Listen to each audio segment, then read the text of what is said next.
তো এটা হচ্ছে নসিপুর। নসিপুরের এই মিষ্টির দোকানটা না প্রচণ্ড ভালো। আমরা এই দোকান থেকে সবসময় মিষ্টি কিনি। তো এখন আমরা যাচ্ছি মিষ্টি কিনতে, যেহেতু আজকে মেঘানের বার্থডে, সেই জন্য কিছু মিষ্টি নেব, সেই কারণেই যাচ্ছি। ওই যে সবাই আসছে, চলো দেখি কি মিষ্টি নেওয়া যায়।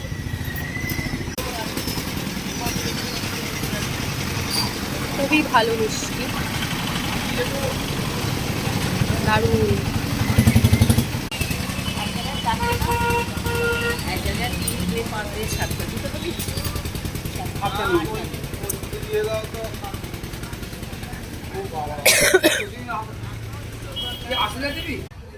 কচুরি নেওয়া হচ্ছে, বাড়ি গিয়ে কচুরি খাবো টিফিন, তাই কারণ মা প্রচুর কাজ, আজকে মা প্রচুর রান্না, তাই মাকে বলা হচ্ছে টিফিন আর করতে হবে না। আর কি মিষ্টি নেবো দেখি। মা কি মিষ্টি নেবে গো? রসগোল্লা? রসগোল্লা নেবো, 5 রকম মিষ্টি নেবো। 5 রকম মিষ্টি, মানে ছেলেকে দুপুরবেলা একটু সাজিয়ে দেওয়া হবে সেই কারণে। আর রসগোল্লা সবার জন্য। কম এক জায়গায় দেবে, এই একটা 5 রকম 5টা মিষ্টি নিয়ে নাও। হ্যাঁ, এই একটা এই একটা নাও মা, এই একটা। মনে গাজরের হালুয়া নাকি? ওটা তো আমি আমার জন্য বললাম। এই একটা, ওই যে পনের একটা, এই যে এই একটা, হ্যাঁ এই একটা, এই একটা, 3টে হলো তাই তো মা? এই একটা, নিচে 4টে, এইটা, হ্যাঁ 4টে। আর একটা কি নেবে মা? আর 4 এটা রকম নেবে? হলো। আর একটা বিকেছে একটু অন্যরকম দেখতে কিছু, এটা নেবে? ছানার এটা এটা, তাই না? হ্যাঁ,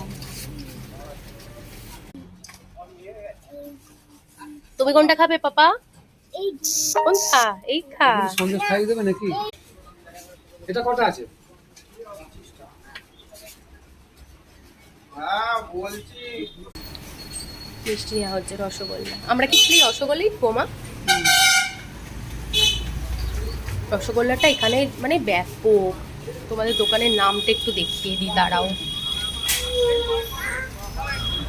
এই দেখো দোকানের নামটা, মহাপ্রভু মিষ্টান্ন ভাণ্ডার।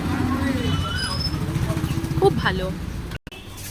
আর কি আর বড়? দই দাও তো। দই কত করে গো? কত করে? মা 250 করে, 2 জায়গায় 3 জায়গায়। কে খাবে দই? দই কে খাবে? 3টে দই নেওয়া হয়েছে, আমি খেয়ে নেবো, তোকে দেবোই না। আর কিছু না। আচ্ছা যাবার সময় 100 টাকা তোমাকে দিয়ে গেছি। রাখে না, 100 শেষ হয়ে যায়।